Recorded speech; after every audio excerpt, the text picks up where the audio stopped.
Point. La Suzuki Vitara de deuxième génération est produite depuis 2015. Grâce à son prix raisonnable, ce crossover est rapidement devenu populaire, et le marché secondaire en est désormais saturé. Et avec quel moteur vaut-il mieux acheter un Vitara d'occasion? Initu Marogora. La conception du modèle est simple, et quelque peu conservatrice. Les transmissions manuelles sont excellentes. La transmission automatique à 6 vitesses Aisin TF73SC est considérée comme presque éternelle. Il surchauffe facilement, l'échangeur de chaleur n'est pas assez efficace, et tolère mal l'huile sale. Mais avec des propriétaires prudents, il dure 250 à 300 000 km. Le système de transmission intégrale n'est pas adapté à une utilisation tout-terrain sérieuse. Mais si vous ne le forcez pas, il fonctionne également longtemps et sans faute. Par conséquent, lors du choix d'un Vitara, vous devrez partir du moteur. Il n'y en a que deux, le 1.6 atmosphérique 117 chevaux et le 1.4 turbo-compressé 140 chevaux. Et seulement cela donne à la voiture une dynamique acceptable. On ne peut pas s'attendre à de la vivacité du moteur 1.6, surtout en combinaison avec une transmission automatique. Qu'en est-il de la fiabilité? Le moteur M16 A1.6 est ancien et répandu, modernisé à plusieurs reprises, dans le but d'augmenter la puissance et en même temps d'améliorer l'environnement. Il est arrivé à Vitara avec une bielle et un groupe de pistons légers, ce qui n'a pas affecté la fiabilité, la durée de vie et la maintenabilité. Tout en aluminium, mais les chemises en fonte tolèrent bien l'alésage et les pistons ont des tailles de réparation. Il peut facilement digérer l'essence de qualité 92 et est généralement tolérant à la qualité du carburant, mais les moteurs à kilométrage élevé sont, bien sûr, mieux nourris de qualité 95.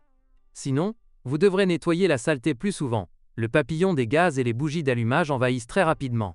Il n'y a pas de compensateurs hydrauliques, des ajustements du jeu sont nécessaires tous les 100 à 120 000 km. Je voudrais dire quelque chose de peu flatteur sur le moteur, mais rien.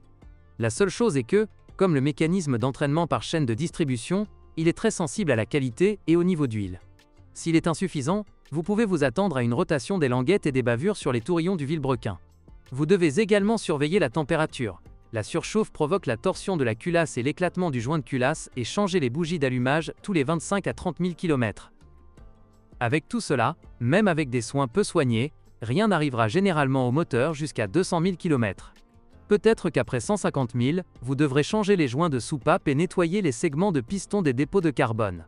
L'essence 92, en passant, accélère inévitablement le processus de coquefaction. Les bobines d'allumage individuelles peuvent également causer certains problèmes, qui dépendent également de la qualité du carburant. Dans l'ensemble, c'est l'un des meilleurs moteurs. Beaucoup ont parcouru 300 000 km sans intervention majeure. La chaîne de distribution résiste souvent à plus de 200 000. Il y a suffisamment de pièces de rechange, tous les types de réparations ont été élaborés et sont relativement simples. Cette unité est connue sous le nom de Booster Jet 1.4. Il est produit depuis 2015, mais son histoire technique remonte à plus de 20 ans, série K, et ne présente aucun problème majeur. Non seulement la puissance, mais aussi le couple sont nettement supérieurs à ceux d'une voiture atmosphérique, 220 contre 150 Nm, et le pick-up démarre à 1500 TR-min, ce qui affecte réellement la dynamique. Certes, il en va de même pour les charges entrant dans la transmission. Parmi les moteurs turbo modernes à injection directe, il est assez fiable. Aucune chute étrange de compression, éraflure ou destruction des pistons n'a été constatée. En général, les problèmes sur des trajets allant jusqu'à 150 000 km sont extrêmement rares. Ensuite, l'usure de nombreux éléments fait des ravages. L'essence inférieure à 95 est inacceptable. Des vidanges d'huile plus fréquentes ne seront pas non plus superflues. La production d'huile végétale se développe ici plus rapidement. Jusqu'à 100 000 km, les segments de piston devront peut-être déjà être remplacés. Parfois, la chaîne de distribution semble également être à ce niveau, apparemment pour ceux qui adhèrent à un overclocking intense. Bien que la chaîne puisse supporter 150 000 km, turbocompresseur Mitsubishi vivant, il existe des compensateurs hydrauliques. En général, un moteur normal. En termes de ressources, bien sûr, elle est inférieure à celle aspirée, vous pouvez parcourir 250 000 km. Lors du choix d'une Suzuki Vitara avec un kilométrage de 100 à 150 000 km, les deux moteurs méritent l'attention. Mais compte tenu de leurs caractéristiques, pour un usage purement urbain, nous recommandons le 1.6. Pour ceux qui conduisent beaucoup sur les routes de campagne, le 1.4 est plus adapté, moins il est plus facile de dépasser avec, et c'est beaucoup plus confortable pour eux dans de tels modes que dans les embouteillages. Rechercher une version avec rêne complète n'a pas beaucoup de sens. L'accouplement est très délicat et ne peut pas résister à des conditions difficiles. Et dans des conditions tout-terrain légères, la traction avant fera très bien l'affaire. Et c'est un peu moins cher à entretenir.